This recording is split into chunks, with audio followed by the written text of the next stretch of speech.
Hai, halo, Assalamualaikum warahmatullahi wabarakatuh. Kembali lagi bersama saya, Manda, si dosen cilik. Kali ini kita lanjutin materi mengenai Integrated Marketing Communications-nya lagi ya. Oke, bahasanya adalah mengenai personal versus non-personal. Apa itu? Silahkan simak.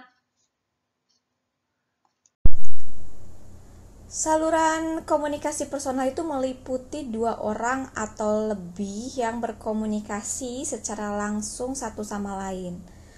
Mereka itu bisa komunikasi dengan cara tatap muka, bisa, atau satu orang dengan audiens tuh via telepon bisa, atau via email bisa, via sosial media bisa, via WhatsApp juga bisa gitu ya.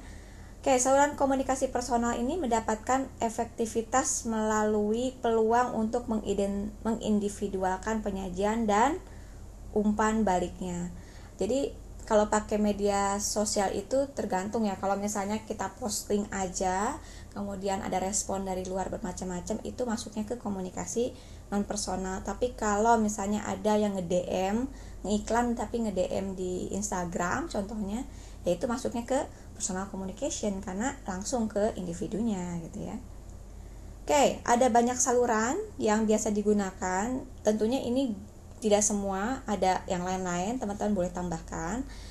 Ini yang populer aja ya. Yang pertama adalah direct marketing ya, marketing langsung.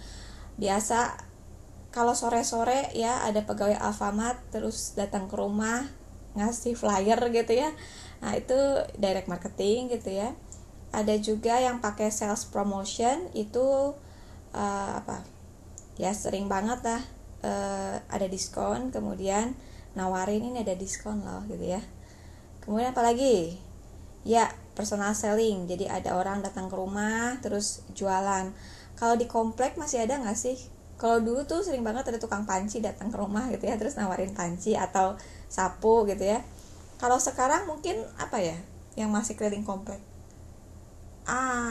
Servis jam kali ya, servis jam. Nah, itu personal selling. Kalau koran kayaknya udah jarang ya, mungkin dulu iya, tapi di tiap lampu merah itu ya banyak tukang jualan.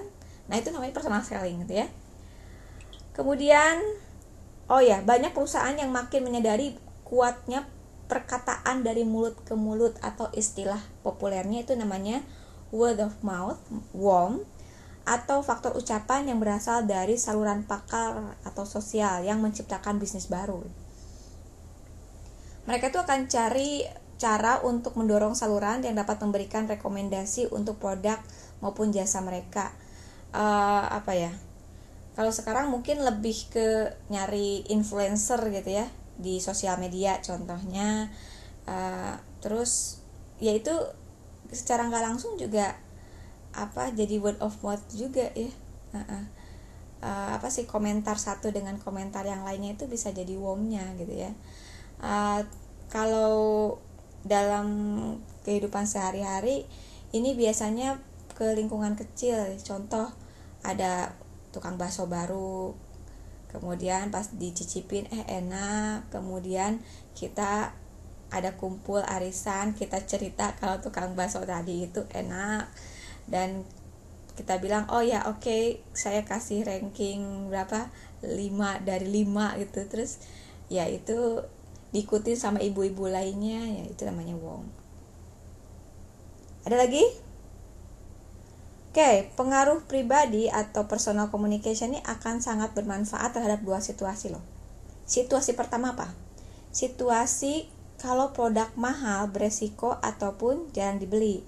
Nah, di sini tuh biasanya mencari informasi yang banyak dan senantiasa mencari di luar informasi dari internet, dari media massa, karena pengen dapat rekomendasi dari pakar atau kenalan sosialnya gitu.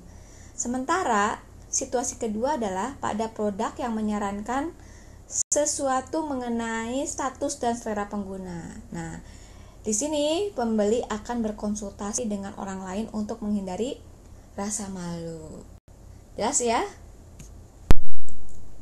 Saluran komunikasi non-personal itu adalah menyampaikan pesan tanpa melakukan kontak atau interaksi langsung gitu ya. Itu bisa dilakuin pakai media atau lewat acara atau atmosfer dan lain sebagainya. Kalau media itu terdiri dari kayak media cetak gitu ya, bisa pakai surat langsung gitu, atau pakai koran, atau pakai majalah, bisa juga lewat TV kan, atau bisa juga lewat radio.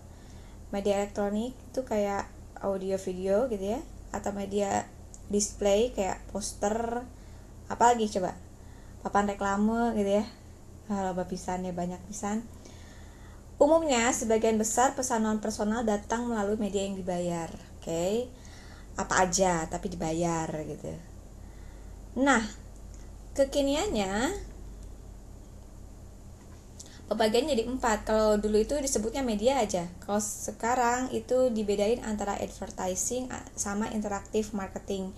Jadi kalau apa-apa aja yang berkaitan dengan tadi ya media itu biasanya dikategorikan ke dalam advertising. Nah, karena sekarang berkembang teknologi informasi dan orang pakai sosial media dan di situ terjadi kayak interaktif antara si user sama admin gitu ya, maka dikatakan interaktif marketing atau bolehlah kita sebut dengan industri marketing 4.0 gitu ya. Jadi makin kesini tuh makin orang si pengguna itu bisa lebih langsung berkomunikasi sama si perusahaan. Berikutnya adalah atmosfer. Jadi atmosfer di sini tuh bisa kita bilang sebagai events dan experience, itu mengemas lingkungan atau menciptakan, memperkuat kecenderungan konsumen untuk beli produk.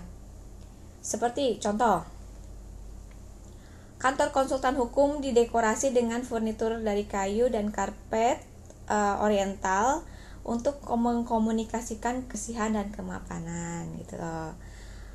Contoh lain, sebuah hotel mewah itu pakai tiang dari pualam, tempat lilinnya anggun, dan hiasan lain tuh buat nunjukin kemewahan dia gitu ya.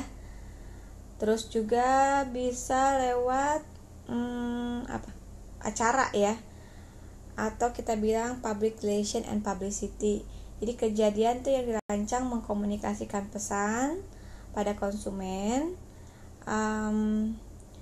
ya misalnya mengadakan pesta peresmian, konferensi pers, atau mensponsori pertandingan olahraga, efek komunikasi spesifik pada audiens sasarannya gitu ya. Next, jangan lupa buat ikuti video berikutnya. Ini lebih detail lagi loh, dari masuk personal apa non personal. Non personal selling ini khusus tentang advertising. Jangan lupa buat tonton. Sampai jumpa. Assalamualaikum warahmatullahi wabarakatuh.